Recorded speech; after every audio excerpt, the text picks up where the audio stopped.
The giveaway that we're going to be using the distance formula this time and not the midpoint formula is they're going to ask you to find the length of a segment, or the distance between 2 points.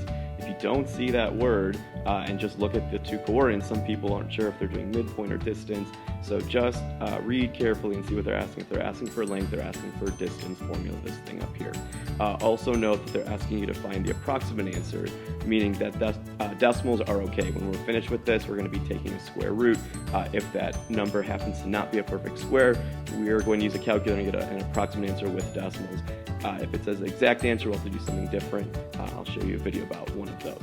So again, just like with midpoint, you probably want to start out with labeling your points. So we'll label them x1 and y1 to show the first x and the first y, and then x2 and y2. After this, it's just a matter of using this distance formula up top. So let's say the distance is equal to a big square root. In parentheses, we've got x1 minus x2, so 3 minus -4. Be sure to include both the minus and the negative. I see that mistake a lot. People forget one of those signs. And then square it, plus we've got y2, or y1, which is 2, minus y2, which is 3 squared. Let's go ahead and start simplifying in those parentheses.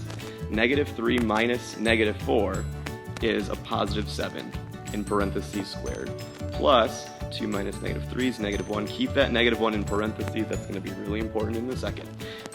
The 7 squared gives us a 49. When you're going to do -1 squared, if you're using a calculator to do these, make sure that you're using parentheses. Put the -1 in parentheses and square it. Otherwise, just remember what you're doing. -1 squared means -1 times itself. -1 times -1 is a positive 1. When you square these numbers as part of the distance formula, they will never come up negative. Finally, add those values together. That obviously is going to give you a 50. 50 is not a perfect square. So at this point, because it had said find an approximate answer, it's okay to use a calculator to type that in and get an approximate answer. So I'm going to put my approximate symbol down. I usually round to 2 decimal places unless it says otherwise.